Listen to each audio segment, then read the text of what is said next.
Okay. നമുക്ക് നമ്മുടെ next scope of auditing ആണ് നോക്കാനുള്ളത്. സ്കോപ്പ് പറഞ്ഞാൽ ഏതൊക്കെ ഏരിയാസ് ആണ് ചെക്ക് ചെയ്യാറുള്ളത്.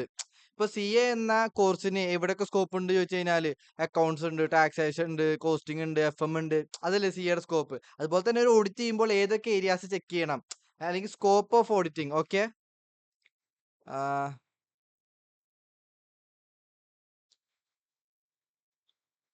ഓക്കെ. ലൈക്ക് ഈ സ്കോപ്പ് ഓഫ് ഓഡിറ്റിംഗ് അല്ലെങ്കിൽ ഓഡിറ്റിംഗിൽ ഏതൊക്കെ ഏരിയാസ് കവർ ചെയ്യും എന്നുള്ളത് ഏത് എസ്സേയിലാണ് പറഞ്ഞത്? Standards auditing 200. അപ്പൊ നിങ്ങളൊരു കാര്യം ചെയ്യുക, നിങ്ങളുണ്ടല്ലോ ആ ബുക്കിൽ സ്റ്റാൻഡേർഡ്സ് ഓഡിറ്റിംഗ് എന്നൊരു ഹെഡിങ് ക്രിയേറ്റ് ചെയ്യുക. എന്നിട്ട് അതിൽ ഓരോരോ എസ്സേസ് നിങ്ങൾ പുതിയ പുതിയ പഠിക്കണ ഇങ്ങനെ ജസ്റ്റ് പേരും നമ്പറും മാത്രം എഴുതി വെക്കുക. ഇപ്പൊ സ്റ്റാൻഡേർഡ്സ് ഓഡിറ്റിംഗ് എന്നൊരു ഹെഡിങ് ചെയ്താൽ ബുക്കിൽ ബാക്ക് സൈഡിൽ എവിടെയെങ്കിലും, എന്നിട്ട് ഒരു ഷീറ്റിൽ എന്തെങ്കിലും, എന്നിട്ട് ഫസ്റ്റ് എസ്സേ 200 പഠിച്ചത്. അപ്പൊ എസ്സേ 200 എന്താ അതിന്റെ പേര്? Overall objectives of independent auditor. Independent ആയിട്ട് ഓഡിറ്റ് ചെയ്യുന്ന ഓഡിറ്ററിന്റെ പേര് എന്തായിരിക്കും? ഇൻഡിപെൻഡന്റ് ഓഡിറ്റർ അല്ലേ? അപ്പൊ ഇൻഡിപെൻഡന്റ് ഓഡിറ്ററുടെ ഒബ്ജക്റ്റീവ് എന്താ? അതുപോലെ തന്നെ ഓഡിറ്റ് സ്റ്റാൻഡേർഡ്സ് ഓൺ ഓഡിറ്റിംഗ് പ്രകാരമാണ് ഓഡിറ്റ് ചെയ്യേണ്ടത്. അപ്പൊ ഇതിനെ പറ്റിയിട്ടാണ് എന്ത് എസ്എ 200 പറഞ്ഞത്. അപ്പൊ എസ്എ 200 അല്ല, സോറി, എസ്എ 200 പേര്, പേരെന്താ? Overall objectives of independent auditor. അതുപോലെ തന്നെ ഓഡിറ്റ് കണ്ടക്ട് ചെയ്യുന്നത് സ്റ്റാൻഡേർഡ്സ് ഓൺ ഓഡിറ്റിംഗ് പ്രകാരമാണ്, അല്ലെങ്കിൽ അങ്ങനെയാണ് കണ്ടക്ട് ചെയ്യേണ്ടത്. അതാണ് എസ്എ 200 പേര്. ഓക്കെ. ഓക്കെ. അപ്പൊ S per SA 200 overall objectives of independent auditor conduct of audit in accordance with standards on auditing. Scope of audit എന്താ? കവേഴ്സ് ദ ഫോളോയിങ് എന്ന് വെച്ചാൽ ഓഡിറ്റിന്റെ ഉള്ളിൽ ഓഡിറ്റർ ഇനി പറയാൻ പോകുന്ന സംഭവങ്ങളൊക്കെയാണ് ചെയ്യുക. ഓഡിറ്റർ ഷാൾ അസസ് അല്ലെങ്കിൽ evaluate the reliability and sufficiency of information. എന്ന് വെച്ചാൽ ഇൻഫർമേഷനോട് ഉദ്ദേശിക്കുന്ന എവിഡൻസ്. ഇപ്പൊ ഓഡിറ്റർക്ക് കിട്ടിയ എവിഡൻസ് റിലയബിൾ അല്ലേ, സഫിഷ്യന്റ് അല്ലേ, contained in the financial statement. Like ഇപ്പോ ഫൈനാൻഷ്യൽ സ്റ്റേറ്റ്മെന്റിലുള്ള എമൗണ്ട്, അതിന്റെ ഓരോ എവിഡൻസുകൾ കിട്ടിയിട്ടുണ്ടായിരിക്കുമല്ലോ ആർക്ക്? ഓഡിറ്റർക്ക്. ഇപ്പൊ നോക്ക്, ഫിനാൻഷ്യൽ സ്റ്റേറ്റ്മെന്റിലുള്ള ഒരു ഇൻഫർമേഷൻ എന്ത്? പർച്ചേസ് 10 ലക്ഷം. അപ്പൊ പർച്ചേസ് 10 ലക്ഷത്തിന് റിലയബിൾ അതുപോലെ തന്നെ സഫിഷ്യന്റ് എവിഡൻസ് ആയിരിക്കണം ആർക്ക് കിട്ടിയിട്ടുണ്ടായിരിക്കേണ്ടത്? ഓഡിറ്റർക്ക് കിട്ടിയിട്ടുണ്ടായിരിക്കേണ്ടത്. റിലയബിൾ പറഞ്ഞാൽ ക്വാളിറ്റേറ്റീവ്, സഫിഷ്യൻസി പറഞ്ഞാൽ ക്വാണ്ടിറ്റേറ്റീവ്. ഇപ്പൊ നോക്ക്, ഇപ്പൊ പർച്ചേസ് എന്ന് പറഞ്ഞു കഴിഞ്ഞാല് പർച്ചേസിന്റെ ഒറിജിനൽ ഇൻവോയ്സ് ആണ് ഓഡിറ്റർക്ക് കിട്ടി. അതുപോലെ തന്നെ ഈ പർച്ചേസ് പറഞ്ഞ independent source, outside the entity കിട്ടണല്ലോ, ഒരു തേർഡ് പാർട്ടിയിൽ നിന്ന് കിട്ടണതല്ലേ. അതുപോലെ തന്നെ റിട്ടേൺ ആയിട്ട് കിട്ടണതല്ലേ. അപ്പൊ എന്താണ്? റിലയബിൾ എവിഡൻസ് ആണ്. അതുപോലെ തന്നെ ഇപ്പൊ ഒരു 1000 ഇൻവോയ്സ് ഉണ്ട്. അപ്പൊ 1000 പർച്ചേസ് ഇൻവോയ്സ് ഉണ്ടെങ്കിൽ അവിടുന്ന് സഫിഷ്യന്റ് എവിഡൻസ് ആര് ഒബ്റ്റെയിൻ ചെയ്യണം? ഓഡിറ്റർ ഒബ്റ്റെയിൻ ചെയ്യണം. എന്ന് വെച്ചാൽ 1000 ഇൻവോയ്സ് ഉണ്ടെങ്കിൽ മിനിമം അതിലൊരു 200 എണ്ണെങ്കിലും ചെക്ക് ചെയ്യണ്ടേ. അപ്പൊ എത്ര എണ്ണം ചെക്ക് ചെയ്താൽ, ഇപ്പൊ നമ്മളുണ്ടല്ലോ ഇവിടെ 1000 പർച്ചേസ് ഇൻവോയ്സ് ഉണ്ടെങ്കിൽ 1000 എണ്ണം ചെക്ക് ചെയ്യത്തില്ല. കാരണം അങ്ങനെ 100% ചെക്ക് ചെയ്യൽ പോസിബിൾ അല്ല. അപ്പൊ ഓഡിറ്റർ എന്താ ചെയ്യാന്ന് വെച്ച് കഴിഞ്ഞാൽ ഒരു സാമ്പിൾ എടുക്കുകയാണ് ചെയ്യുക. അപ്പൊ എത്ര സാമ്പിൾ എടുത്താലാണ് ഈ 1000 എണ്ണത്തെ പറ്റി കറക്റ്റ് ഒരു ഒപ്പീനിയൻ ഫോം ചെയ്യാൻ പറ്റുക എന്നുള്ളത് ഓഡിറ്ററുടെ ജഡ്ജ്മെന്റ് ആണ്. ഇപ്പൊ ഓഡിറ്റർക്ക് ചിലപ്പോൾ ഒരു 200 എണ്ണം എടുത്താലായിരിക്കും എന്ത്? 1000 എണ്ണത്തിനെ പറ്റിയിട്ട്. അപ്പൊ 200 എണ്ണം ശരിയാണെങ്കിൽ 1000 എണ്ണം ശരിയാ പറയും. അപ്പൊ ഈ 1000 എണ്ണത്തിനെ റെപ്രസെന്റ് ചെയ്യുന്ന രീതിയിലായിരിക്കണം എന്ത്? 200 എണ്ണം എടുക്കാൻ നോക്കേണ്ടത്. അപ്പൊ അത് ഓഡിറ്റർ ടു ഓഡിറ്റർ മാറും. എത്ര എണ്ണം എടുത്താലാണ് സഫിഷ്യന്റ് എവിഡൻസ് കിട്ടാന്ന്. ചിലർക്ക് 200, ഈ 1000 200 എണ്ണം ചെക്ക് ചെയ്തിട്ട് കറക്റ്റ് ആണെങ്കിൽ 1000 എണ്ണം കറക്റ്റ് ആന്ന് പറയും. ചിലർക്ക് 400 എണ്ണം ചെക്ക് ചെയ്തിട്ട് കറക്റ്റ് ആണെങ്കിലാണ് ഈ 1000 എണ്ണം കറക്റ്റ് ആന്ന് പറയത്തുള്ളൂ. അപ്പൊ ഓഡിറ്ററുടെ ജഡ്ജ്മെന്റ് ആണ് എത്ര ചെക്ക് ചെയ്താലാണ്, അല്ലെങ്കിൽ എത്ര ക്വാണ്ടിറ്റി ചെക്ക് ചെയ്താലാണ് സഫിഷ്യന്റ് എവിഡൻസ് ആവാന്നുള്ളത്. If a auditor checks only 2 invoices out of 10,000 sales invoices, it is not sufficient. ഇപ്പൊ നോക്ക്, 10,000 എണ്ണം ശരിയാന്ന് 2 ഇൻവോയ്സ് ചെക്ക് ചെയ്തിട്ട് പറയുന്നത് ഭയങ്കര കുറവല്ലേ. എന്നാൽ if they check A representative sample എന്ന് വെച്ച് കഴിഞ്ഞാൽ, ഇപ്പൊ ഒരു 10,000ത്തിൽ 200 എണ്ണം ചെക്ക് ചെയ്തു. ഇപ്പൊ 10,000 എണ്ണം മൊത്തം റെപ്രസെന്റ് ചെയ്യുന്ന രീതിയിൽ എന്ന് വെച്ച് കഴിഞ്ഞാൽ, ഇപ്പൊ 10,000 എണ്ണത്തില് 0 ടു 1000 ഉണ്ട്, 1000 ടു 10,000 ഉണ്ട്, എബോവ് 10,000 ഉണ്ട്. അപ്പൊ എബോവ് 10,000 ഒരു 100 എണ്ണം എടുത്തു. 1000 ടു 10,000 ഒരു 50 എണ്ണം എടുത്തു. 0 ടു 1000 ഒരു 50 എടുത്തു. അങ്ങനെ റെപ്രസെന്റേറ്റീവ് ആയിട്ടാണ് 200 എണ്ണം എടുത്ത് വിചാരിക്കുക. അപ്പൊ ആ 200 എണ്ണം എന്താണ് ചെക്ക് ചെയ്തപ്പോ കറക്റ്റാ തോന്നി. അപ്പൊ അങ്ങനെയാണെങ്കിൽ എന്ത് ചെയ്യാം? 10,000 സെയിൽ കറക്റ്റാന്ന് പറയാം. ആർക്ക്? ഓഡിറ്റർക്ക്. അപ്പൊ 200 എണ്ണം എടുക്കണോ 400 എണ്ണം എടുക്കണോ അത് ഓഡിറ്ററുടെ ജഡ്ജ്മെന്റ് ആണ്. ഓക്കെ. അപ്പൊ ഇവിടെ ചുരുക്കി പറഞ്ഞാ എന്താന്ന് വെച്ച് കഴിഞ്ഞാല്, ഫൈനാൻഷ്യൽ സ്റ്റേറ്റ്മെന്റിലുള്ള ഒരു ഇൻഫർമേഷൻ ആണ് എന്ത്? പർച്ചേസ് എന്ന് പറഞ്ഞാല്. അപ്പൊ ആ പർച്ചേസിന്റെ ജസ്റ്റ് ഒരു എക്സാമ്പിൾ ഞാൻ പറയട്ടെ. പർച്ചേസ് വെച്ചിട്ട് പർച്ചേസിന് ഓഡിറ്റർക്ക് കിട്ടുന്ന എവിഡൻസ് റിലയബിൾ ആയിരിക്കണം. എന്ന് വെച്ച് കഴിഞ്ഞാൽ, ഇപ്പൊ പർച്ചേസ് കറക്റ്റ് ആന്ന് ഈ മാനേജ്മെന്റ് പറയാണ്, അതൊരു ഓറൽ എവിഡൻസ് ആണ്. അത് പക്ഷെ റിലയബിലിറ്റി കുറവാണ്. അപ്പൊ എല്ലാ ഇൻഫർമേഷൻസിന്റെ ഫിനാൻഷ്യൽ സ്റ്റേറ്റ്മെന്റിന് എവിഡൻസ് ആയിട്ട് ഓഡിറ്റർക്ക് കിട്ടുന്നത് എവിഡൻസ് എന്തായിരിക്കണം? റിലയബിൾ ആയിരിക്കണം. അതുപോലെ തന്നെ സഫിഷ്യന്റ് ആയിരിക്കണം. അത് എൻഷുർ ചെയ്യൽ ആരുടെ റെസ്പോൺസിബിലിറ്റി ആണ്? ഓഡിറ്ററിന്റെ സ്കോപ്പ് ഓഫ് ഓഡിറ്റിൽ വരുന്നതാണ്. അപ്പൊ ഓഡിറ്റർ ഷാൽ അസസ് അല്ലെങ്കിൽ check the reliability and sufficiency of evidence of the information contained in the financial statement by. എങ്ങനെയാണ് എവിഡൻസ് ഒബ്റ്റെയിൻ ചെയ്യുക, അല്ലെങ്കിൽ റിലയബിലിറ്റി സഫിഷ്യൻസി എങ്ങനെ എൻഷുർ ചെയ്യുക? By performing appropriate audit procedure which include either compliance procedure or substantive procedure. ഇപ്പൊ ഉണ്ടല്ലോടാ, ഈ purchase invoice കിട്ടി. Purchase invoice കിട്ടുമ്പോൾ അതിൽ നോക്കുമ്പോ GST നമ്പർ ഉണ്ട്, ടാക്സ് എമൗണ്ട് ഒക്കെ കറക്റ്റ് ആയി കാണിക്കുന്നുണ്ട്, സപ്ലയറുടെ സൈൻ ഉണ്ട്. ഇപ്പൊ നോക്കി, ഈ ഇൻസ്പെക്ഷൻ എന്ന ഓഡിറ്റ് പ്രൊസീജിയറിലൂടെ അല്ലേ എനിക്ക് purchase invoice reliable and sufficient ആണെന്ന് മനസ്സിലായത്. അപ്പൊ ഈ ഓഡിറ്റ് പ്രൊസീജിയർ ഉണ്ടല്ലോ 2 ടൈപ്പ് ഉണ്ട്. Which includes compliance procedure, substantive procedure. ഈ കംപ്ലയൻസ് പ്രൊസീജിയർ എന്ന് പറഞ്ഞാൽ ടെസ്റ്റ് ഓഫ് കൺട്രോൾ ആണ്. കൺട്രോൾ ഞാൻ ഓൾറെഡി പറഞ്ഞു. കമ്പനി ക്രിയേറ്റ് ചെയ്യുന്ന റൂൾസുകളാണ് കൺട്രോൾസ് എന്ന് പറഞ്ഞു കഴിഞ്ഞാൽ. ഇപ്പോ കമ്പനി എന്ത് ചെയ്തിട്ടുണ്ട്, ഒരു റൂൾ ക്രിയേറ്റ് ചെയ്തിട്ടുണ്ട്. എന്ത്? കമ്പനിയിലുള്ള എല്ലാ പർച്ചേസും ഏഹ് ആര് സൈൻ ചെയ്യണം? സിഎഫ്ഒ സൈൻ ചെയ്യണം. CFO should sign all purchase invoices എന്നൊരു റൂൾ ആര് ഇറക്കിയിട്ടുണ്ട്? മാനേജ്മെന്റ് ഇറക്കിയിട്ടുണ്ട്. അപ്പൊ ഇതെന്താ ഒരു കൺട്രോൾ ആണ്. എന്തിനാണ് സിഎഫ്ഒന്റെ അടുത്ത് എല്ലാ പർച്ചേസ് ഇൻവോയ്സും റിവ്യൂ ചെയ്യാൻ പറയണത്? ഈ പർച്ചേസ് മാനേജർ പർച്ചേസ് നടത്തുമ്പോൾ വല്ല ഉടായിപ്പ് ഉണ്ടെങ്കിൽ അത് സിഎഫ്ഒക്ക് പിടിക്കാൻ വേണ്ടിയിട്ടല്ലേ. അപ്പോ സിഎഫ്ഒ സൈൻ ചെയ്യണം എല്ലാ പർച്ചേസ് ഇൻവോയ്സും. എന്ന് വെച്ചാൽ സിഎഫ്ഒ റിവ്യൂ ചെയ്യണം. എന്ത്? എല്ലാ പർച്ചേസ് ഇൻവോയ്സും. എന്നൊരു കൺട്രോൾ കമ്പനിയിലുണ്ട്. അപ്പൊ ഈ കൺട്രോൾ ഓഡിറ്റർ ടെസ്റ്റ് ചെയ്യാണ്. എങ്ങനെ ടെസ്റ്റ് ചെയ്യാ? എന്ന് വെച്ചുകഴിഞ്ഞാല് ശരിക്കും സിഎഫ്ഒ സൈൻ ചെയ്യുന്നുണ്ടോ എന്ന്, അല്ലെങ്കിൽ കമ്പനി ഇറക്കിയ റൂള് ഇംപ്ലിമെന്റ് ചെയ്തിട്ടുണ്ടോ, അല്ലെങ്കിൽ എല്ലാവരും ഫോളോ ചെയ്യുന്നുണ്ടോ എന്ന് ചെക്ക് ചെയ്യൽ, എന്ന് ടെസ്റ്റ് ചെയ്യലാണ് എന്ത്? ടെസ്റ്റ് ഓഫ് കൺട്രോൾ എന്ന് പറഞ്ഞു കഴിഞ്ഞാല്. ഇപ്പൊ ഒരു 100 പർച്ചേസ് ഇൻവോയ്സ് ഉണ്ട്. ആ 100 എണ്ണത്തില് ഓഡിറ്റർ എന്ത് ചെയ്യണം? ഒരു 10 എണ്ണം എടുക്കാണ്. എന്നിട്ട് 10 എണ്ണത്തിലും ഈ സിഎഫ്ഒന്റെ സൈൻ ഉണ്ടോന്ന് നോക്കേ. എന്തിനാണ് സിഎഫ്ഒന്റെ സൈൻ ഉണ്ടോന്ന് നോക്കണത്? ആ സിഎഫ്ഒ സൈൻ ചെയ്യണം എന്നുള്ള കൺട്രോൾ അവിടെ ഓപ്പറേറ്റിംഗ് എഫക്റ്റീവ് ആണ് അറിയാൻ വേണ്ടിയിട്ടല്ലേ. അപ്പൊ ഇങ്ങനെ കൺട്രോളുകൾ ടെസ്റ്റ് ചെയ്യുക. കമ്പനിയിലത്തെ റൂളുകൾ ഓപ്പറേറ്റിംഗ് എഫക്റ്റീവ്ലി ആണോ, അല്ലെങ്കിൽ എല്ലാവരും ഫോളോ ചെയ്യുന്നുണ്ടോ എന്ന് നോക്കണ ആ കൺട്രോൾ ടെസ്റ്റ് ചെയ്യണതിന് പറഞ്ഞ പേരാണ് എന്ത്? കംപ്ലയൻസ് പ്രൊസീജിയർ, അല്ലെങ്കിൽ ടെസ്റ്റ് ഓഫ് കൺട്രോൾ. അല്ലെങ്കിൽ പറഞ്ഞ പേരെന്താ? വേറൊരു ഓഡിറ്റ് പ്രൊസീജിയർ ആണ് എന്ത്? Substantive procedure. സബ്സ്റ്റാൻറ്റീവ് പ്രൊസീജിയർ പറഞ്ഞാൽ ഡീറ്റെയിൽ ചെക്കിംഗ്, അല്ലെങ്കിൽ സപ്പോർട്ടിംഗ് ചെക്കിംഗ് എന്ന് വെച്ചാല് ഇപ്പൊ പർച്ചേസ് 10,000 കാണിക്കുന്നുണ്ട്. എന്ത്? P&L. അപ്പൊ 10,000 ഞാൻ ഇൻവോയ്സ് ചെക്ക് ചെയ്യും. അപ്പൊ സപ്പോർട്ടിങ്സ് വെച്ചിട്ട് ഒരു ഇൻഫർമേഷൻ, അല്ലെങ്കിൽ ട്രാൻസാക്ഷൻസിനെ സപ്പോർട്ടിംഗ് വെച്ചിട്ട് ചെക്ക് ചെയ്യണമെങ്കിൽ അതാണ് എന്ത്? സബ്സ്റ്റാൻറ്റീവ് പ്രൊസീജിയർ എന്ന് പറഞ്ഞു കഴിഞ്ഞാല്. അപ്പോ ഓഡിറ്റർ ഉണ്ടല്ലോടാ, ഫൈനാൻഷ്യൽ സ്റ്റേറ്റ്മെന്റിലുള്ള ഇൻഫർമേഷൻസിന്റെ എവിഡൻസ് റിലയബിൾ അല്ലേ, സഫിഷ്യന്റ് അല്ലേ എന്ന് ഓഡിറ്റർ എൻഷുർ ചെയ്യണം. അതെങ്ങനെ എൻഷുർ ചെയ്യുക? Through performing audit procedure. ആ ഓഡിറ്റ് പ്രൊസീജിയർ കംപ്ലയൻസ് പ്രൊസീജിയർ ആവാം, അല്ലെങ്കിൽ സബ്സ്റ്റാൻറ്റീവ് പ്രൊസീജിയർ ആവാം. കംപ്ലയൻസ് പ്രൊസീജിയർ പറഞ്ഞാൽ കമ്പനി ക്രിയേറ്റ് ചെയ്തിട്ടുള്ള കൺട്രോൾസുകൾ ടെസ്റ്റ് ചെയ്യുക. അതാണ് ടെസ്റ്റ് ഓഫ് കൺട്രോൾ. ഇപ്പൊ ഞാൻ ഒരു എക്സാമ്പിൾ പറഞ്ഞില്ല. അതുപോലെ എന്ത് റൂളുകളാവാം. ഏഹ് ഇപ്പോ ഏഹ് ആ മാസത്തിൽ ബാങ്ക് റീകൺസിലേഷൻ പ്രിപ്പയർ ചെയ്യണം എന്നുള്ളൊരു കൺട്രോൾ കമ്പനി ഇറക്കിയെന്ന് വിചാരിക്കുക. അപ്പൊ മാസത്തിൽ ബാങ്ക് റീകൺസിലേഷൻ പ്രിപ്പയർ ചെയ്യുന്നുണ്ടോ ഓഡിറ്റർ നോക്കുകയാണ്. അപ്പൊ എല്ലാ മാസവും പ്രിപ്പയർ ചെയ്തിട്ടുണ്ട്. അപ്പൊ എന്താ? ബാങ്ക് റീകൺസിലേഷൻ പ്രിപ്പയർ ചെയ്യാനുള്ള കൺട്രോൾ ഓപ്പറേറ്റിംഗ് എഫക്റ്റീവ്ലി ആണ്. അപ്പൊ ബാങ്ക് റീകൺസിലേഷൻ അങ്ങനെ എല്ലാ മാസവും പ്രിപ്പയർ ചെയ്യുന്നുണ്ടെങ്കിൽ ബാങ്ക് കറക്റ്റ് ആവാനുള്ള ചാൻസ് കൂടുതലല്ലേ. അത് പ്രിപ്പയർ ചെയ്യുന്നില്ലെങ്കിലോ ബാങ്ക് കറക്റ്റ് ആവാതിരിക്കാനുള്ള ചാൻസ് ആണ് കൂടുതൽ. അപ്പൊ ബാങ്ക് സ്റ്റേറ്റ്മെന്റ്, അല്ലെങ്കിൽ ബാങ്ക് അക്കൗണ്ട് ഡീറ്റെയിൽ ആയിട്ട് ഓഡിറ്റർ ചെക്ക് ചെയ്യേണ്ടി വരും. ഓക്കെ. അപ്പൊ കംപ്ലയൻസ് പ്രൊസീജിയറും സബ്സ്റ്റാൻറ്റീവ് പ്രൊസീജിയറും പെർഫോം ചെയ്തുകൊണ്ടാണ് ഓഡിറ്റർ എന്ത് ചെയ്യുക. ഇപ്പൊ നേരത്തെ പർച്ചേസ് ഇൻവോയ്സ് ഞാൻ ഇങ്ങനെ ചെക്ക് ചെയ്തു പറഞ്ഞില്ലേ, അതെന്തോ ഒരു kind of substantive procedure. Supporting check ചെയ്യല്ലേ ഞാന് പർച്ചേസിങ് ട്രാൻസാക്ഷൻസിനായിട്ട് അക്കൗണ്ടിങ് സോഫ്റ്റ്വെയർ എൻട്രി ചെയ്തിട്ടുള്ള ട്രാൻസാക്ഷന്റെ സപ്പോർട്ടിങ് ചെക്ക് ചെയ്യല്ലേ.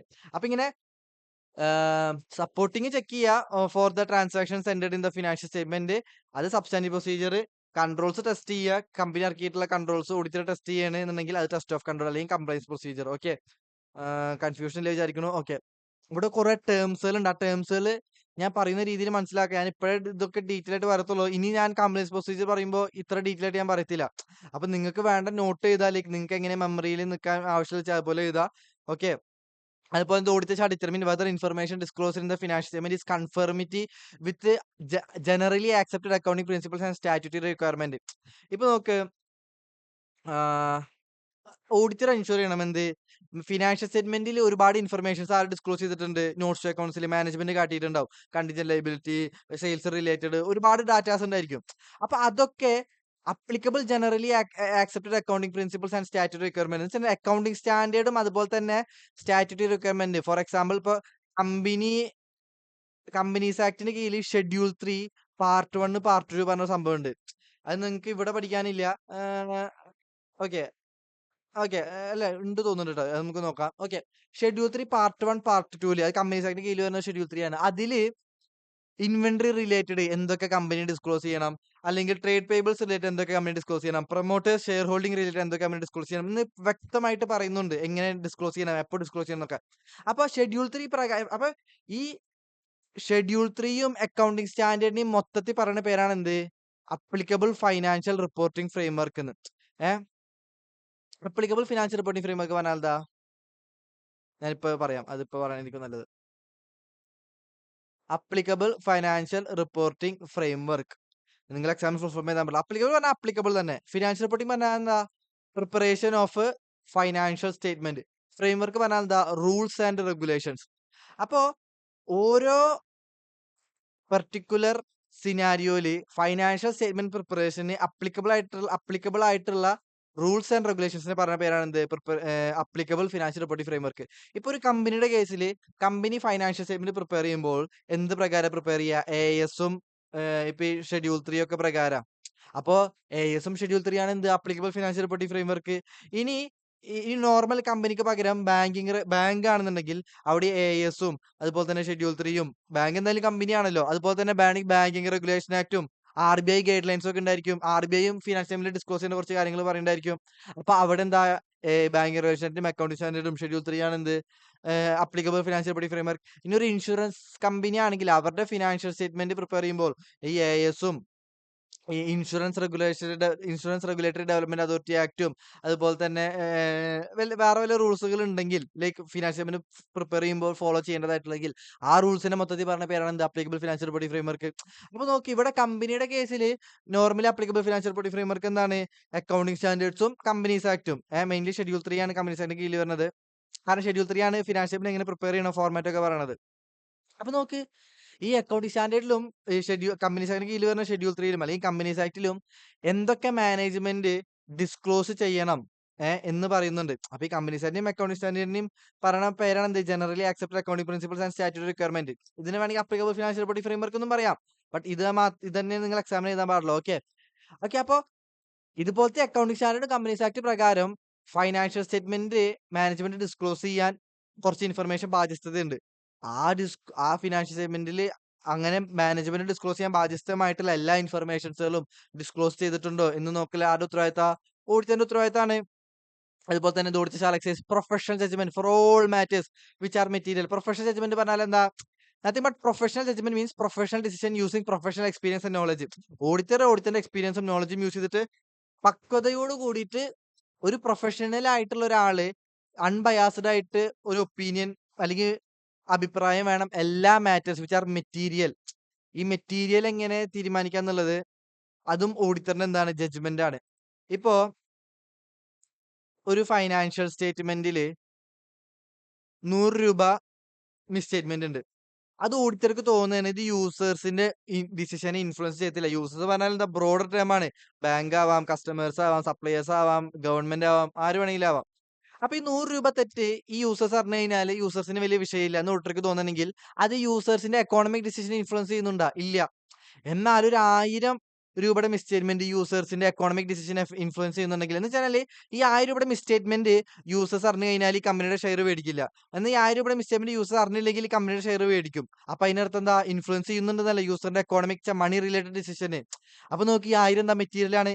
അപ്പൊ ഇതുപോലെ ഓഡിറ്റർ തീരുമാനിക്കണം ഏത് എമൗണ്ടിന് മേലെയുള്ളതാണ് ഫുൾ മെറ്റീരിയൽ. ഇപ്പൊ ഓഡിറ്റർ ഇപ്പൊ യൂസേഴ്സ് ഭയങ്കര സെൻസിറ്റീവ് ആണ്. ചെറിയ ചെറിയ എമൗണ്ടിന് പ്രശ്നം ഉണ്ടാക്കുന്ന യൂസേഴ്സ് ആണെന്നുണ്ടെങ്കിൽ അവിടെ ഓഡിറ്റർ ചിലപ്പോൾ ഒരു 500 രൂപയായിരിക്കും മെറ്റീരിയൽ ലെവൽ കീപ്പ് ചെയ്യുന്നുണ്ടാവുക.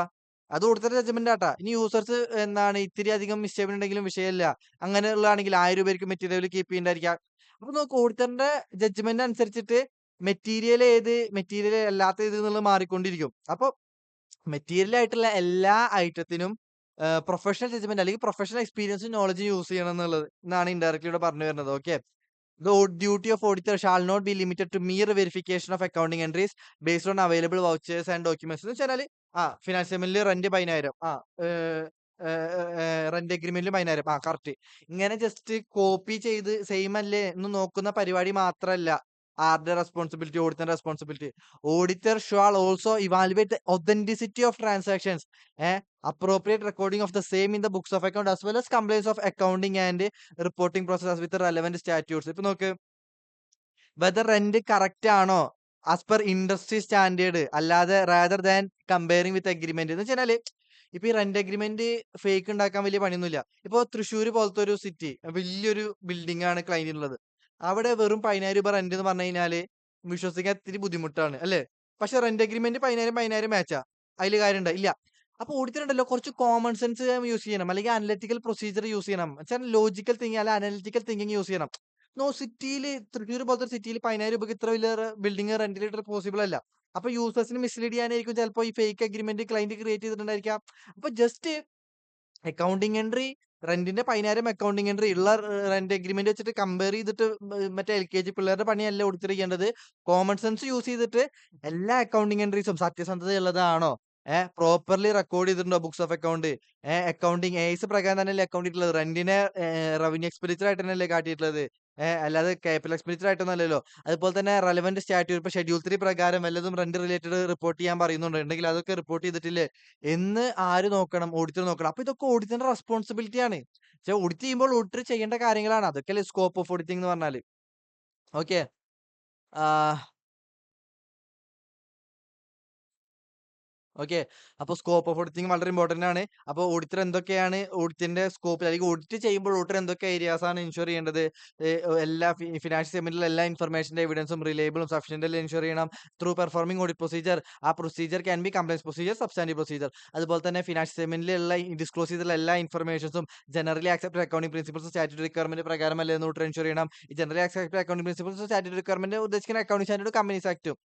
അതുപോലെ തന്നെ എല്ലാ മെറ്റീരിയൽ ഐറ്റത്തിനും പ്രൊഫഷണൽ ജഡ്ജ്മെന്റ് ചാനല് സ്റ്റാൻഡേർഡ്സ് ഓഡിറ്റിംഗ് യൂസ് ചെയ്തിട്ട് പ്രൊഫഷണൽ എക്സ്പീരിയൻസ് നോളജ് യൂസ് ചെയ്തിട്ട് വേണം ഡിസിഷൻസ് പറയാൻ, അത് ശരിയാണോ ശരിയല്ലേ എന്നുള്ളത് എല്ലാ മെറ്റീരിയൽ മാറ്റേഴ്സിനും. അതുപോലെ തന്നെ ജസ്റ്റ് സപ്പോർട്ടിങ്സ് വെച്ചിട്ട് കമ്പയർ ചെയ്യൽ മാത്രമല്ല, ട്രാൻസാക്ഷൻസിനെ ആ ട്രാൻസാക്ഷൻസ് ഒതന്റിസിറ്റി ഉള്ളത് തന്നെയല്ലേ. ഫേക്ക് അഗ്രിമെന്റ് ഉണ്ടാക്കിയിട്ട് അങ്ങനെയൊന്നും അല്ലല്ലോ, സത്യസന്ധമായിട്ടുള്ള ട്രാൻസാക്ഷൻ അല്ലേ, റിയാലിറ്റിയിൽ എന്താണോ നടന്നത് അത് തന്നെയല്ലേ ട്രാൻസാക്ഷൻ ആക്കി കാട്ടിയിട്ടുള്ളത്. പ്രോപ്പർലി റെക്കോർഡ് ചെയ്തിട്ടില്ലേ ഏസ് പ്രകാരം, ഷെഡ്യൂൾ 3 പ്രകാരം പ്രോപ്പർ ഡിസ്ക്ലോസർ ഒക്കെ ചെയ്തിട്ടില്ലേ എന്ന് ആര് എൻഷുർ ചെയ്യണം? മാനേജ്മെന്റ് അങ്ങനെയൊക്കെ ചെയ്തിട്ടില്ല എന്ന് ആര് എൻഷുർ ചെയ്യണം? ഓഡിറ്റർ എൻഷുർ ചെയ്യണം. സ്കോപ്പ് ഓഫ് ഓഡിറ്റിംഗ് വളരെ ഇമ്പോർട്ടന്റ് ആണ്. ഓക്കെ. ഇനി basic principles governing and audit, ഇത് പറ്റുവെച്ചാൽ പഠിക്കാം. ബേസിക് പ്രിൻസിപ്പിൾസ് എന്ന് പറഞ്ഞു കഴിഞ്ഞാൽ മിനിമം മര്യാദ, അല്ലെങ്കിൽ ഒരു ഓഡിറ്റിന് വേണ്ട മിനിമം ഫണ്ടമെന്റൽസ് അല്ലെങ്കിൽ സിദ്ധാന്തങ്ങൾ ആര് ഫോളോ ചെയ്യേണ്ടത്? ഓഡിറ്റർ ഫോളോ ചെയ്യേണ്ടത്. ഓക്കെ, ഇത് ഇമ്പോർട്ടന്റ് തന്നെയാണ്. ആസ് പെർ എസ് എ 200, ഇതും എസ് എ 200 തന്നെയാണ് പറയുന്നത്. Following basic principle is required for an audit. എന്താണ് ഒരു ഓഡിറ്റർ എന്തായിരിക്കണം? സത്യസന്ധതയുള്ളവരായിരിക്കണം, സ്ട്രെയിറ്റ് ഫോർവേഡ് ആയിരിക്കണം, ഇൻഡിപെൻഡന്റ് ആയിരിക്കണം. എന്ന് വെച്ചാല് ക്ലയന്റ് ഇപ്പൊ ഞാനൊരു തെറ്റ് ക്ലയന്റിനോട് പറഞ്ഞു. ക്ലയന്റ് ചെയ്യാൻ പറ്റില്ല എന്ന് മാറ്റാൻ പറ്റില്ല പറയുമ്പോൾ, എന്നാ ശരി സാർ ഓക്കെ അങ്ങനെ പറയുന്ന ആളാവരുത്. അത് മാറ്റണം. മാറ്റിയില്ലെങ്കിൽ ഞാൻ മോഡിഫൈഡ് റിപ്പോർട്ട് അല്ലെങ്കിൽ financial statement true and fair view reflect ചെയ്യുന്നില്ല എന്ന് പറയാനുള്ള ധൈര്യം ഓഡിറ്റർക്ക് ക്ലയന്റിനോട് ഉണ്ടാവണം. Auditor should be straight forward, honest, sincere, impartial. എന്ന് വെച്ചാൽ പാർഷ്യാലിറ്റി ഉണ്ടാവരുത്. എന്ന് വെച്ചാൽ ക്ലയന്റ് എന്റെ അടുത്ത വേണ്ടപ്പെട്ട ആളാണ്, അയാൾ എന്ത് ടൈപ്പ് കാട്ടിയാലും ഞാൻ കണ്ണടച്ചോളാം, ആ ഒരു മൈൻഡ് സെറ്റ് ഓഡിറ്റർക്ക് ഉണ്ടാവരുത്. And free from any influence or interest. Client എന്ത് കൈക്കൂലി തന്നാലും എന്ത് ഓഫർ എനിക്ക് തന്നാലും അതിൽ നിന്നൊക്കെ ഞാൻ ഫ്രീ ആയിരിക്കണം. അതൊന്നും ഞാൻ ഇൻഫ്ലുവൻസ്ഡ് ആവരുത്. ബുക്കിൽ ഇതാണ് പറയുന്നത്. അതുപോലെ തന്നെ he should not disclose client information. Audit ചെയ്യുമ്പോൾ ക്ലയന്റിന്റെ വരുമാനവും അസറ്റും ഒക്കെ എന്ത് ചെയ്യും? ഓഡിറ്റർക്ക് ഡിസ്ക്ലോസ് ചെയ്യും. അതൊന്നും നാട്ടുകാരോട് വിളിച്ച് പറയരുത്. Auditor should not disclose client information to anybody without the client permission or regulatory requirement. ഇപ്പോ കമ്പനീസ് ആക്ടിൽ ഒരു റൂൾ ഉണ്ട്. എന്ത്? 1 കോടിക്ക് മേലെ ഫ്രോഡ് കണ്ടുപിടിച്ച് കഴിഞ്ഞാൽ അത് സെൻട്രൽ ഗവൺമെന്റ് റിപ്പോർട്ട് ചെയ്യുന്ന റൂൾ ഉണ്ട്. അപ്പോ അത് ക്ലയന്റിന്റെ ഇൻഫർമേഷൻ അല്ലേ, ഫ്രോഡ് കോൺഫിഡൻഷ്യൽ അല്ലേ എന്ന് പറഞ്ഞ് ഒട്ടും റിപ്പോർട്ട് ചെയ്യാൻ നിൽക്കരുത്. റെഗുലേറ്ററി റിക്വയർമെന്റ് ഉണ്ടെങ്കിൽ എന്ത് ചെയ്യാം? ഓഡിറ്റർക്ക് റിപ്പോർട്ട് ചെയ്യാം. അവിടെ എന്ത് ചെയ്യാം? കോൺഫിഡൻഷ്യാലിറ്റി വയലേറ്റ് ചെയ്യാം. ഇപ്പോ കമ്പനീസ് ആക്ടിൽ 143 സബ്സെക്ഷൻ 12 പറയുന്നുണ്ട് എന്ത്? 1 കോടിക്ക് മേലെ ഫ്രോഡ് ഓഡിറ്റ് ചെയ്യുമ്പോൾ ക്ലയന്റ് കമ്മിറ്റ് ചെയ്തതായിട്ട് ഓഡിറ്റർ കണ്ടുപിടിച്ചിട്ടുണ്ടെങ്കിൽ ഓഡിറ്റർ സെൻട്രൽ ഗവൺമെന്റ് റിപ്പോർട്ട് ചെയ്യുന്നുള്ള റെസ്പോൺസിബിലിറ്റി ഓഡിറ്റർക്ക് കൊടുത്തിട്ടുണ്ട് കമ്പനീസ് ആക്ട്. അപ്പൊ അവിടെ ഓഡിറ്റർ എന്ത് ചെയ്യണം? അത് റിപ്പോർട്ട് ചെയ്യണം. കോൺഫിഡൻഷ്യാലിറ്റി വയലേറ്റ് ചെയ്യുമ്പോൾ പറഞ്ഞ് റിപ്പോർട്ട് ചെയ്യാതിരിക്കരുത്. അപ്പൊ റെഗുലേറ്ററി റിക്വയർമെന്റ് പറയുന്നിടത്തോളം പറയുന്ന സിനാരിയോയിലും അതുപോലെ തന്നെ ക്ലയന്റിന്റെ പെർമിഷൻ ഉള്ള സിനാരിയോയിലും അല്ലാതെ ഒരു ഇൻഫർമേഷൻ ക്ലയന്റിന്റെ പുറത്ത് വിടരുത്. അതുപോലെ തന്നെ സ്കില്ലും കോമ്പിറ്റൻസും ഉണ്ടായിരിക്കണം. Audit should be performed by auditor and audit report should be prepared by adequately trained experience and competent person. സിഎക്കാര് അതുള്ളവരാണല്ലോ. അതുപോലെ തന്നെ ഈ ഓഡിറ്റ് എന്ന് പറഞ്ഞു കഴിഞ്ഞാല് ഞാൻ ഒറ്റക്കല്ല ചെയ്യുക. എന്റെ ആർട്ടിക്കിൾസും സ്റ്റാഫും കൂടി എനിക്കൊരു എൻഗേജ്മെന്റ് ടീം ഉണ്ടായിരിക്കും. അപ്പൊ ഞാൻ മെയിൻ ഇപ്പൊ നിങ്ങൾ ആർട്ടിക്ഷിപ്പിനൊക്കെ കയറുമ്പോൾ അറിയാം, നിങ്ങളായിരിക്കും മെയിൻ ഗ്രൗണ്ട് ലെവൽ വർക്ക് ചെയ്യുക. അതിന്റെ മേലെ സൂപ്പർവൈസിംഗ് റിവ്യൂ വർക്ക് ആയിരിക്കും ആര് ചെയ്യുക, അല്ലെങ്കിൽ സൈൻ ചെയ്യണ പണിയായിരിക്കും ആർക്ക്? സിഎക്കാർക്ക് ഉണ്ടായിരിക്കുക. അപ്പൊ ഓഡിറ്റ് ആ സിഎക്കാർ അല്ലെങ്കിൽ audit should carefully supervise the work performed by others. സത്യം ബട്ട് ഓഡിറ്റ് ചെയ്യും. ഈ അതേഴ്സ് പറഞ്ഞാൽ ആരൊക്കെയാവും? സബോർഡിനേറ്റ് ആവാം, അതർ ഓഡിറ്റേഴ്സ് ആവാം, അല്ലെങ്കിൽ എക്സ്പെർട്ടുകളാവാം. As auditor remains responsible for the work delegated by him to his assistant other auditors or experts. ഇപ്പൊ ഞാനാണ് സിഎക്കാരൻ, ഞാനാണ് സൈൻ ചെയ്യുന്നത്, ഞാനാണ് ഓഡിറ്റ് ഫീസ് ഫുള്ള് മേടിക്കുന്ന ആള്. അപ്പൊ ഞാൻ എന്റെ ആർട്ടിക്കിൾസിന്റെ വർക്ക് ഡെലിഗേറ്റ് ചെയ്യുന്ന കരുതിയിട്ട് അവരെന്ത് ഉടായ്പ കാട്ടി കഴിഞ്ഞാലും നാളെ എനിക്ക് ആർട്ടിക്കിൾസിനെ ചൂണ്ടിയിട്ട് നിയമത്തിന് മുന്നിൽ കാണിക്കാൻ പറ്റില്ല. ആർട്ടിക്കിൾസ് ഉടായ്പ കാട്ടിയാലും ഞാൻ തന്നെ റെസ്പോൺസിബിൾ ആണ്. അപ്പൊ ആ റെസ്പോൺസിബിലിറ്റി എനിക്കുള്ളതുകൊണ്ട് തന്നെ ആർട്ടിക്കിൾസ് ചെയ്ത വർക്ക് ഞാൻ റിവ്യൂ ചെയ്യണം, സൈൻ ചെയ്യുന്നതിന് മുന്നേ. ഞാൻ പറഞ്ഞാൽ ആരാ? ഓഡിറ്റർ. ഓക്കെ. അതുപോലെ തന്നെ proper working paper should be maintain by the auditor to evidence that audit work is performed as per basic principles. എന്ന് വെച്ചാൽ working paper audit file which includes client data, audit programme, confirmation etcetera. ഇപ്പൊ എന്താ ഈ audit ചെയ്ത് കഴിയുമ്പോൾ ഒരു file auditor keep ചെയ്യും. എന്ന് വെച്ചാൽ അതിൽ ക്ലയന്റിന്റെ sales invoice, important sales invoice വല്ലതുണ്ടാവും, വല്ല കോൺട്രാക്ടിന്റെ കോപ്പി ഉണ്ടായിരിക്കും. എങ്ങനെയാണ് ഓഡിറ്റ് ചെയ്യേണ്ടത് എന്നുള്ള ഒരു പ്രോഗ്രാം ഓഡിറ്റർക്ക് ഉണ്ടാവും. ആദ്യം സെയിൽസ് ചെക്ക് ചെയ്യണം, പർച്ചേസ്, അത് റിട്ടേൺ ആയിട്ടുള്ള ഒരു പ്രോഗ്രാം ഉണ്ടായിരിക്കും. ഏതൊക്കെ ഏരിയാസ് ചെക്ക് ചെയ്യണം, മറന്നു പോകാതിരിക്കാൻ വേണ്ടി. അപ്പൊ ഈ ഓഡിറ്റ് പ്രോഗ്രാമും ഈ ഓഡിറ്റ് ക്ലയന്റിന്റെ ഡാറ്റാസും ഒക്കെ ഇൻക്ലൂഡ് ചെയ്യുന്ന ഫയലിനെ പറയുന്ന പേരാണ് വർക്കിംഗ് പേപ്പർ. അതൊക്കെ പ്രോപ്പർലി ഡ്രാഫ്റ്റ് ചെയ്യണം, അല്ലെങ്കിൽ ഓർഗനൈസ് ചെയ്യണം. ആര്? ഓഡിറ്റർ. അപ്പൊ ഡോക്യുമെന്റേഷൻ പ്രോപ്പർ ആയിരിക്കണം ഓഡിറ്റർ ഓഡിറ്റ് ചെയ്ത വർക്കിന്റെ. കാരണം ആ ഡോക്യുമെന്റേഷൻ അല്ലേ ഓഡിറ്റർ പ്രോപ്പർ ഓഡിറ്റ് ചെയ്തെന്നുള്ളതിന്റെ തെളിവ്. അപ്പൊ proper working paper should be maintain by the auditor to evidence that audit work is performed as per basic principles. എന്ന് വെച്ചാൽ സ്കിൽഫുൾ ആയിട്ടും അതുപോലെ തന്നെ ഇംപാർഷ്യലും തെറ്റിനെ തെറ്റൊക്കെ ചൂണ്ടിക്കാട്ടി എന്നൊക്കെ അറിയാൻ വേണ്ടിയിട്ടുള്ള തെളിവായിട്ട് പ്രോപ്പർ വർക്കിംഗ് പേപ്പർ കീപ്പ് ചെയ്യണം. വല്ല റിട്ടൺ റെപ്രസെന്റേഷൻസ് ഒക്കെ മാനേജ്മെന്റ് കയ്യിൽ നിന്ന് മേടിച്ചിട്ടുണ്ടെങ്കിൽ അതൊക്കെ എന്ത് ചെയ്യണം? വർക്കിംഗ് പേപ്പറിൽ പ്രോപ്പർലി ഡോക്യുമെന്റ് ചെയ്യണം. Auditor should obtain knowledge about client business to determine the nature, timing and extent of audit procedure. Nature എന്ന് പറഞ്ഞു കഴിഞ്ഞാൽ മേലെ പറഞ്ഞ ടെസ്റ്റ് ഓഫ് കൺട്രോൾ പെർഫോം ചെയ്യണോ, സബ്സ്റ്റാൻഡേർഡ് പ്രൊസീജിയർ പെർഫോം ചെയ്യണോ. ഇപ്പൊ നോക്ക്, ഉഡായിപ്പ് ക്ലയന്റ് ആണെങ്കിൽ അവിടെ എല്ലാ ഇൻവേഴ്സുകളും ചെക്ക് ചെയ്യേണ്ടി വരും. അപ്പൊ സബ്സ്റ്റാൻഡേർഡ് പ്രൊസീജിയർ ആയിരിക്കും കൂടുതൽ പെർഫോം ചെയ്യുക. ഇപ്പൊ നല്ല സിസ്റ്റമാറ്റിക് ക്ലയന്റ് ആണെങ്കിൽ അവിടുത്തെ കൺട്രോൾസ് ആയിരിക്കും ആര് കൂടുതൽ ചെക്ക് ചെയ്യുക? ഓഡിറ്റർ ചെക്ക് ചെയ്യുക. കാരണം കൺട്രോൾസ് ഓപ്പറേറ്റിംഗ് എഫക്റ്റീവ്ലി ആണെങ്കിൽ പിന്നീട് അവിടെ സബ്സ്റ്റാൻഡേർഡ് പ്രൊസീജിയർ എന്തായിരിക്കും ഉള്ള ചാൻസ് കുറവായിരിക്കും. ഇപ്പൊ നോക്ക്, ഞാൻ പർച്ചേസ് ഒരു ക്ലയന്റ് നോക്കുമ്പോണ്ടല്ലോ, പർച്ചേസ് ഒരു സോഫ്റ്റ്വെയറിലൂടെയാണ് ഓർഡർ ചെയ്യുന്നത്. അതുപോലെ തന്നെ 3 ലെവൽ റിവ്യൂ ഉണ്ട് പർച്ചേസ് നടക്കുന്നതിന് മുന്നേ. പർച്ചേസ് ചെയ്ത പർച്ചേസ് ചെയ്യണ ആള് വേറെ, പർച്ചേസിന് പേയ്മെന്റ് ചെയ്യുന്ന ആള് വേറെ. അപ്പൊ നമുക്ക് ഒരുപാട് കൺട്രോളുകൾ ഉണ്ട് എന്തിന്റെ മേലെ? പർച്ചേസിന്റെ മേലെ. അപ്പൊ സച്ച് ദാറ്റ് അവിടെ ഒരു ഉടായ്പ നടക്കാനുള്ള ചാൻസ് വളരെ കുറവാണ്. എന്ന് വെച്ചാൽ പർച്ചേസ് മാനേജർക്കോ ആർക്കും അങ്ങനെ ഉടായ്പ നടത്താൻ പറ്റില്ല. കാരണം ഫുള്ളി സെഗ്രിഗേറ്റഡ് ആണ് ഡ്യൂട്ടീസ്. അപ്പൊ ഒരാൾ ഉടായ്പ നടത്തിയ വേറെ ആൾ പിടിക്കും. അപ്പൊ അവിടെ പർച്ചേസിന്റെ ഈ കൺട്രോൾസുകളെല്ലാം ഓപ്പറേറ്റിംഗ് എഫക്റ്റീവ്ലി ആണെന്നുണ്ടെങ്കിൽ, അത് ടെസ്റ്റ് ഓഫ് കൺട്രോൾ വഴി എല്ലാം ഓപ്പറേറ്റിംഗ് എഫക്റ്റീവ്ലി ആണെന്ന് ഓഡിറ്റർ മനസ്സിലാക്കിയിട്ടുണ്ടെങ്കിൽ, അവിടെ പിന്നെ ഈ പർച്ചേസ് ഡീറ്റെയിൽ ആയിട്ട് ട്രാൻസാക്ഷൻ ആയിട്ട് ഇങ്ങനെ ക്രോസ് ചെക്ക് ചെയ്യല്, സബ്സ്റ്റാൻഡീവ് പ്രൊസീജിയർ അത്ര ഡീറ്റെയിൽ ആയിട്ട് ഉണ്ടായിക്കൊള്ളുന്നില്ല. അപ്പൊ ടെസ്റ്റ് ഓഫ് കൺട്രോൾ ചെയ്തിട്ട് കൺട്രോൾ ഓപ്പറേറ്റിംഗ് എഫക്റ്റീവ്ലി ആണെന്നുണ്ടെങ്കിൽ ഓഡിറ്റർക്ക് എന്ത് ചെയ്യാൻ വേണമെങ്കിൽ അവിടെ സബ്സ്റ്റാൻഡീവ് പ്രൊസീജിയർ എന്ത് ചെയ്യാം? കുറക്കാം. കുറക്കാം. എന്നാൽ ടെസ്റ്റ് ഓഫ് കൺട്രോൾ ചെയ്തിട്ട് ഓപ്പറേറ്റിംഗ് എഫക്റ്റീവ്ലി അല്ല എന്നുണ്ടെങ്കിൽ അവിടെ സബ്സ്റ്റാൻഡീവ് പ്രൊസീജിയർ എന്താവും? ഹയർ ആവും. എന്നാൽ ടെസ്റ്റ് ഓഫ് കൺട്രോൾ ചെയ്തിട്ട് അവിടെ ഓപ്പറേറ്റിംഗ് എഫക്റ്റീവ്ലി ആണെന്നുണ്ടെങ്കിലോ സബ്സ്റ്റാൻഡീവ് പ്രൊസീജിയർ എന്തായിരിക്കും? ലോയർ ആയിരിക്കും. ഞാൻ എങ്ങനെ പറഞ്ഞു? ടെസ്റ്റ് ഓഫ് കൺട്രോൾ ചെയ്തിട്ട് ഓപ്പറേറ്റിംഗ് എഫക്റ്റീവ്ലി അല്ല എന്ന് വെച്ചാൽ ഓപ്പറേറ്റിംഗ് എഫക്റ്റീവ്ലി അല്ലെങ്കിൽ സബ്സ്റ്റാൻഡീവ് പ്രൊസീജിയർ ഹയർ ആയിരിക്കണം. ടെസ്റ്റ് ഓഫ് കൺട്രോൾ ചെയ്തിട്ട് ഓപ്പറേറ്റിംഗ് എഫക്റ്റീവ്ലി ആണെങ്കിൽ സബ്സ്റ്റാൻഡീവ് പ്രൊസീജിയർ എന്തായിരിക്കണം? ഹയർ ആയിരിക്കും. ഇതെന്താ? ഇപ്പൊ നമ്മള് ടെസ്റ്റ് ഓഫ് കൺട്രോൾ ചെയ്തു. ഏഹ് എല്ലാം ഓപ്പറേറ്റിംഗ് എഫക്റ്റീവ്ലി ആണ്. എന്ത് കൺട്രോൾസ് ഉണ്ടെങ്കിൽ സബ്സ്റ്റാൻഡീവ് ഓഡിറ്റ് പ്രൊസീജിയർ എന്തായിരിക്കും? ഡീറ്റെയിൽ ചെക്കിങ്, സപ്പോർട്ടിങ്സ് വെച്ചിട്ട് ഇൻവോയ്സ് വെച്ചിട്ട് ചെക്ക് ചെയ്യില്ല, അല്ലെങ്കിൽ അതെന്തായിരിക്കും? നോർമലി കുറവായിരിക്കും. നിർബന്ധമില്ല, നോർമലി കുറവായിരിക്കും. ഇനി ഓപ്പറേറ്റിംഗ് എഫക്റ്റീവ്ലി അല്ലെങ്കിലോ അവിടെ കൺട്രോൾസ് എല്ലാം വീക്കറാണ്, ആർക്കും എന്ത് ഉടായ്പ കാണിക്കാനുള്ള ഓപ്പർച്യൂണിറ്റി ഉണ്ടെന്നാ. പക്ഷെ എന്ന് കരുതി ഉടായ്പ കാണിച്ചോളം നിർബന്ധമില്ല. അപ്പൊ എന്ത് ചെയ്യും? അത് കൺഫേം ആക്കാൻ വേണ്ടിട്ട് എന്ത് ചെയ്യും? മോട്ടർ പർച്ചേസ് ഇൻവോയ്സ് എല്ലാം ഡീറ്റെയിൽ ആയിട്ട് ചെക്ക് ചെയ്യേണ്ടി വരും. അപ്പൊ സബ്സ്റ്റാൻഡീവ് പ്രൊസീജിയർ എന്താവും? ഹയർ ആവും. ഞാൻ പക്കായി പറഞ്ഞെന്നുള്ള ഡൗട്ട് ഉണ്ടെങ്കിൽ ചോദിക്കാം. ഈ അപ്പൊ ട്രസ്റ്റ് ഓഫ് കൺട്രോൾ അപ്പൊ ഉഡായിപ്പ് ക്ലയന്റ് ആണോ അല്ലയോ എന്ന് ഓഡിറ്റർക്ക് കൺക്ലൂഡ് ചെയ്യണമെങ്കിൽ ഓഡിറ്റർ എന്ത് ചെയ്യണം? ഏഹ് പ്രോപ്പർ നോളജ് അബൌട്ട് ക്ലയന്റ് ബിസിനസിനെ പറ്റി ഒബ്റ്റെയിൻ ചെയ്യണ്ടേ? അപ്പൊ എന്തിനാണ് അത് ഒബ്റ്റെയിൻ ചെയ്യുന്നത്? ടെസ്റ്റ് ഓഫ് കൺട്രോൾ വേണോ? സബ്സ്റ്റാൻഡീവ് പ്രൊസീജിയർ വേണോ? ടൈമിംഗ് എന്ന് വെച്ചാൽ ഇന്റർമിലാണോ കൂടുതൽ പ്രൊസീജിയർ പെർഫോം ചെയ്യുന്നത്, അത് ഇയർ എൻഡിൽ പെർഫോം ചെയ്യണം. അപ്പൊ നോക്ക്, ക്ലയന്റിനെ പറ്റി മനസ്സിലാക്കിയപ്പോൾ ക്ലയന്റ് ഭയങ്കര വലിയ ക്ലയന്റ്, ഒരുപാട് ട്രാൻസാക്ഷൻസുകൾ ഉണ്ട്. അപ്പൊ ഇയർ എൻഡിൽ പോയി കഴിഞ്ഞാൽ ഓഡിറ്റർക്ക് മനസ്സിലായി ഇത് ഫുള്ള് തീരത്തില്ല. അപ്പൊ ഓഡിറ്റർ എന്ത് ചെയ്യും? ഏപ്രിൽ ടു ഒക്ടോബർ വരെ ഒന്ന് ചെന്ന് നോക്കും. നല്ല മഴയുണ്ടല്ലോ. അതുപോലെ തന്നെ ഒക്ടോബർ ടു ഏഹ് മാർച്ചിന് ശേഷം മാർച്ചിൽ വീണ്ടും, അപ്പൊ 2 വട്ടമായിട്ട് പോകും. അല്ലെങ്കിൽ അപ്പൊ ഏതെങ്കിലും ബോത്ത് വരത്തില്ല. ഇൻട്രിം മാത്രമായിട്ട് വരത്തില്ല. ബോത്തിനോട് റെലവന്റ് ഇല്ല. ഓക്കെ. അപ്പൊ തീരുമാനിക്കണം. എന്ത്? ക്ലയന്റിന്റെ ഡാറ്റാസ് വലുതാണോ ചെറുതാണോ അതിനനുസരിച്ചിട്ട് ഫൈനലിന് മാത്രം പോയാൽ മതി. അത് ഇന്റർവ്യൂവിന് ഫൈനലും പോകണോ? അതുപോലെ തന്നെ എന്തോരം ചെക്ക് ചെയ്യണം. ഇപ്പൊ ഒരു നോർമൽ ഒരു പോപ്പുലേഷന് 1000 ഇൻവോയ്സ് ഉണ്ടെങ്കിൽ അവിടെ 200 ചെക്ക് ചെയ്യണോ, 10 ചെക്ക് ചെയ്യണോ? അപ്പൊ കവറേജ് ഇപ്പൊ ടോട്ടൽ പോപ്പുലേഷൻ എത്ര പെർസെന്റ് ചെക്ക് ചെയ്യണം? അപ്പൊ അതൊക്കെ തീരുമാനിക്കണമെങ്കിൽ ഓഡിറ്റർക്ക് എന്തുണ്ടായിരിക്കണം? ക്ലയന്റിന്റെ ബിസിനസിനെ പറ്റി പ്രോപ്പർ നോളജ് ഉണ്ടായിരിക്കണം. പക്ക കോമൺ സെൻസിലാണ് അതൊക്കെ. അതുപോലെ തന്നെ auditor should obtain sufficient appropriate evidence to performing compliance procedure, substantive procedures. ഇത് ഓൾറെഡി നമ്മൾ പറഞ്ഞതാണ് അല്ലേ? അതുപോലെ തന്നെ understanding of accounting control system, അതുപോലെ തന്നെ ഇന്റർണൽ കൺട്രോൾ സിസ്റ്റം ഓൾറെഡി നമ്മൾ മേലെ പറഞ്ഞതാണ്. Helps in determining nature, timing, extent of audit procedure. ഇപ്പൊ പക്ക അക്കൗണ്ടിംഗ് കൺട്രോൾ ആണെങ്കിൽ അവിടെ അക്കൗണ്ടിംഗിൽ ഉണ്ടാവാനുള്ള ചാൻസ് കുറവാണ്. അല്ലെങ്കിൽ ഇന്റർണൽ കൺട്രോൾ, ഇപ്പൊ ഈ കൺട്രോളും ഇന്റർണൽ കൺട്രോളും ഒക്കെ എന്താ സെയിം തന്നെയാണ്. ഇപ്പൊ ഞാൻ മേലെ പറഞ്ഞല്ലോ, ട്രസ്റ്റ് ഓഫ് കൺട്രോൾ ചെയ്യാ. ഇപ്പൊ ഈ ഇന്റർണൽ കൺട്രോളിന്റെ ഒരു കുഞ്ഞു ഭാഗമാണ് എന്ത്? അക്കൗണ്ടിംഗ് കൺട്രോൾ അല്ലേ? അപ്പൊ ഇന്റർണൽ കൺട്രോളും അക്കൗണ്ടിംഗ് കൺട്രോളും എന്ത് ചെയ്യുക? ചെക്ക് ചെയ്യാൻ ഓപ്പറേറ്റിംഗ് എഫക്റ്റീവ്ലി ആണെങ്കിലോ സബ്സ്റ്റാൻഡേർഡ് പ്രൊസീജിയർ കുറച്ച് മതി. അപ്പൊ വെച്ചാൽ നാച്ചുറൽ ടൈമിങ്ങിന് എക്സ്റ്റെൻഡ് ഓഫ് ഓഡിറ്റ് പ്രൊസീജിയർ എന്ത് മതി? കുറച്ച് മതി. ഓക്കെ. ഇപ്പൊ കൺട്രോൾസ് എല്ലാം ഓപ്പറേറ്റിംഗ് എഫക്റ്റീവ്ലി ആണെങ്കിൽ നാച്ചുറൽ ടൈമിംഗ് എക്സ്റ്റെൻഡ് എന്തായിരിക്കും? കുറവായിരിക്കും. കൺട്രോൾസ് ഓപ്പറേറ്റിംഗ് എഫക്റ്റീവ്ലി അല്ലെങ്കിലോ നാച്ചുറൽ ടൈമിംഗ് എക്സ്റ്റെൻഡ് എന്തായിരിക്കും? കൂടുതലായിരിക്കും. ഏഹ് ആഹ് ഇപ്പൊ ഇതിനുള്ളൂടെ ഇത് ജസ്റ്റ് ഒരു ബ്രോഡർ ടേമിലാണ്. ഇതിന് വേറൊരു അയ്യോ ഇതിന് വേറൊരു പേരും പറയും. ലൈക്ക് വേറെ പേരൊന്നല്ല. ഏഹ് ഇപ്പൊ ഇൻസ്പെക്ഷൻ വേണോ? അതോ ഒബ്സർവേഷൻ വേണോ? അതോ ഇൻക്വയറി വേണോ? അതോ എക്സ്റ്റേണൽ കൺഫർമേഷൻ വേണോ? അതും കൂടിയും വരും ഇതില്. ഓക്കെ. ഇത് ശരിക്കും പറഞ്ഞാൽ ബ്രോഡർ ടേമാണ്. അതിന്റെ ഉള്ളിൽ വരുന്നതാണ് എന്ത് ഈ സംഭവങ്ങളൊക്കെ. ഇപ്പൊ ടെസ്റ്റ് ഓഫ് കൺട്രോൾ എന്ന് പറഞ്ഞാൽ എന്താ? കൺട്രോൾ ടെസ്റ്റ് ചെയ്യാന്ന്. അപ്പൊ എങ്ങനെ കൺട്രോൾ ടെസ്റ്റ് ചെയ്യാ?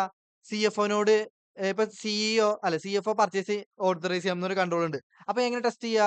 ഞാൻ ആദ്യം പർച്ചേസ് മാനേജർ എല്ലാ ഇൻവോയ്സ് കൊണ്ടുവരാൻ പറയും. അപ്പൊ അവിടെ എന്താ ഞാൻ നടത്തി? ഇൻക്വയറി അല്ലേ നടത്തിയത്. അതുപോലെ തന്നെ ഇങ്ങനത്തെ പർച്ചേസ് മാനേജർ ഇൻവോയ്സ് കൊണ്ടുവരുമ്പോൾ അത് ഞാൻ ചെക്ക് ചെയ്യാണ്. അവിടെ ഇൻസ്പെക്ഷൻ അല്ലേ ചെയ്യണത്. എന്നിട്ട് ഞാന് പിന്നീടൊരു പർച്ചേസ് നടക്കുമ്പോൾ അവിടെ സിഎഫ്ഒന്റെ അടുത്ത് പർച്ചേസ് മാനേജർ സൈനിന് ചെല്ലുന്നുണ്ടോ ഞാൻ നിന്ന് നോക്കേ. അതെന്താ ഒബ്സർവേഷൻ അല്ലേ. അപ്പൊ ടെസ്റ്റ് ഓഫ് കൺട്രോൾ ബ്രോഡ് ടൈമാണ്. അതിന്റെ ഉള്ളിൽ വരുന്ന ലൈക്ക് ഇതൊക്കെ ഇതിന്റെ ഒരു കോമ്പിനേഷൻ അല്ലെങ്കിൽ ഏതെങ്കിലും ഒക്കെ കൂട്ടിയിട്ടായിരിക്കും എന്ത് ചെയ്യുക? ടെസ്റ്റ് ഓഫ് കൺട്രോൾ അല്ലെങ്കിൽ സബ്സ്റ്റാൻഡീവ് പ്രൊസീജിയർ ചെയ്യുക. ഓക്കെ. അതിനെപ്പറ്റി ഡീറ്റെയിൽ ആയിട്ട് നമുക്ക് കുറച്ച് കഴിഞ്ഞിട്ട് ഇപ്പൊ പറയാനുണ്ട്. ഓക്കെ. കൺഫ്യൂഷൻ വിചാരിക്കണ ഉണ്ടെങ്കിൽ ചോദിക്കാം. ഓക്കെ. ഓക്കെ. അപ്പൊ nothing but understanding of internal control help in determining natural timing and extent of ഇവിടെ സബ്സ്റ്റാൻഡീവ് ഓഡിറ്റ് പ്രൊസീജിയർ ആണ് ഉദ്ദേശിക്കുന്നത്. ഓക്കെ. മെയിൻലി അപ്പൊ ടെസ്റ്റ് ഓഫ് കൺട്രോളിന്റെ അനന്തരഫലമായിട്ടാണ് സബ്സ്റ്റാൻഡീവ് ഓഡിറ്റ് പ്രൊസീജിയർ ഉണ്ടായിരിക്കുക. ഓക്കെ. അത് ലോജിക്കലല്ലേ. അതുപോലെ തന്നെ on the basis of conclusion ഈ സബ്സ്റ്റാൻഡീവ് പ്രൊസീജിയറും ചെയ്തിട്ടൊക്കെ എവിടെയാണ് തെറ്റില്ലാത്തത് കൂട്ടർക്ക് ഒരു ഐഡിയ ഉണ്ടായിരിക്കും. അപ്പൊ ആ കൺക്ലൂഷന്റെ ബേസിസിൽ ഓഡിറ്റർ എന്ത് ചെയ്യണം? ഡ്രോൺ ഫ്രം ദ ഓഡിറ്റ് എവിഡൻസിന്റെ ബേസിൽ ഒരു കൺക്ലൂഷൻ ആര് ഫോം ചെയ്യും? ഓഡിറ്റർ ഫോം ചെയ്യും. ആ കൺക്ലൂഷന്റെ ബേസിസിൽ ഒന്നെങ്കിൽ അൺക്വാളിഫൈഡ് റിപ്പോർട്ട് കൊടുക്കണം, അല്ലെങ്കിൽ ക്വാളിഫൈഡ് റിപ്പോർട്ടോ അഡ്വേഴ്സോ ഡിസ്ക്ലൈമർ ഓഫ് റിപ്പോർട്ടോ കൊടുക്കണം. എന്ന് വെച്ചാൽ അൺക്വാളിഫൈഡ് റിപ്പോർട്ട് പറഞ്ഞാൽ എന്താ? Report saying financial statement reflect true and fair view. ഈ ക്വാളിഫൈഡ് റിപ്പോർട്ട് അല്ലെങ്കിൽ അഡ്വേഴ്സ് റിപ്പോർട്ട് അല്ലെങ്കിൽ ഡിസ്ക്ലൈമർ ഓഫ് റിപ്പോർട്ട് പറഞ്ഞാൽ എന്ത് റിപ്പോർട്ടാ? It is a report saying financial statement is not reflecting true and fair view. എന്ന് വെച്ചാൽ ഫിനാൻഷ്യൽ സ്റ്റേറ്റ്മെന്റ് തെറ്റാവുമ്പോഴാണ് qualified adverse disclaimer കൊടുക്കുക. ഇത് ഒരു സ്പെസിഫിക് സിനാരിയോസ് വരുമ്പോഴാണ് ക്വാളിഫൈഡ് അഡ്വേഴ്സ് ഡിസ്ക്ലൈമർ കൊടുക്കുക. അത് നമുക്ക് കുറച്ച് കഴിഞ്ഞിട്ട് പഠിക്കാം. അപ്പൊ ഫിനാൻഷ്യൽ സ്റ്റേറ്റ്മെന്റ് തെറ്റാവുമ്പോൾ എന്താണ്? ഒന്നെങ്കിൽ ക്വാളിഫൈഡ് അഡ്വേഴ്സ് ഡിസ്ക്ലൈമർ കൊടുക്കുക. അത് ഏത് സിനാരിയോയിലാണ് ഇത് മൂന്നും വരാന്നുള്ള നമുക്ക് പിന്നീട് നോക്കാം. ഫിനാൻഷ്യൽ സ്റ്റേറ്റ്മെന്റ് തെറ്റൊന്നുമില്ല അല്ലെങ്കിൽ ട്രൂ ആൻഡ് ഫെയർ റിഫ്ലക്ട് ചെയ്യണമെങ്കിലോ അവിടെ ഓർഡർ അൺക്വാളിഫൈഡ് റിപ്പോർട്ട് അല്ലെങ്കിൽ അൺമോഡിഫൈഡ് റിപ്പോർട്ട് എന്ന് പറയും. അപ്പൊ ശരിക്കും പറഞ്ഞിട്ടുണ്ടല്ലോടാ, ഇത് നമുക്ക് വേണമെങ്കിൽ അൺമോഡിഫൈഡ് റിപ്പോർട്ട് എന്ന് പറയാം. ഇതിനെന്ത് പറയും? മോഡിഫൈഡ് റിപ്പോർട്ട് എന്ന് പറയാം. ഈ മോഡിഫൈഡ് റിപ്പോർട്ടിൽ വരുന്നതാണ് എന്ത്? ക്വാളിഫൈഡ് റിപ്പോർട്ടും മോഡിഫൈഡ് റിപ്പോർട്ട് ആണെങ്കിൽ അതിന്റെ സബ് ക്ലാസിഫിക്കേഷൻ ആയി വരുന്നത് അഡ്വേഴ്സ് റിപ്പോർട്ടും ഡിസ്ക്ലൈമർ റിപ്പോർട്ടും. ഓക്കെ. അത് ഏത് സിനാരിയോയിൽ വരാന്നുള്ള നമുക്ക് കുറച്ച് കഴിഞ്ഞിട്ട് നോക്കാം. അത് അതിന്റെ ഏരിയ ഡിസ്കസ് ചെയ്യാം. ഓക്കെ. അപ്പൊ ഒന്നുമില്ല. ഓഡിറ്റർ കിട്ടിയിട്ടുള്ള എവിഡൻസിന്റെ ബേസിൽ ഓഡിറ്റർ കൺക്ലൂഷൻ ഫോം ചെയ്യണം. ഫിനാൻഷ്യൽ തെറ്റാണോ ശരിയാണെന്നുള്ള കൺക്ലൂഷൻ ഫോം ചെയ്യണം. ശരിയാണെന്ന് അല്ലെങ്കിൽ ട്രൂ ആൻഡ് ഫെയർ വ്യൂ എന്നുള്ള കൺക്ലൂഷൻ ഫോം ചെയ്തെന്നുണ്ടെങ്കിൽ അവിടെ എന്ത് ചെയ്യണം?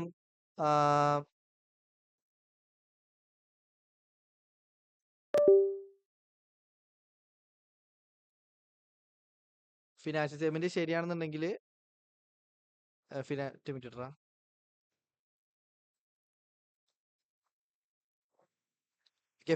ശരിയാണെന്നുണ്ടെങ്കിൽ എന്ത് ചെയ്യുക?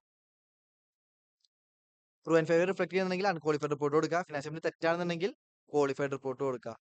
അതായത് ക്വാളിഫൈഡ് അഡ്വേഴ്സ് വെച്ചാൽ മോഡിഫൈഡ് റിപ്പോർട്ട് കൊടുക്കുക. ബ്രോഡ് ടൈം ആണ്. അത് ക്വാളിഫൈഡ് ആവാം, അഡ്വേഴ്സ് ആവും, ഡിസ്ക്ലൈമർ ആവും. ഓക്കെ. കോൺടെക്സ്റ്റ് പോലെ തീരുമാനിക്കാം.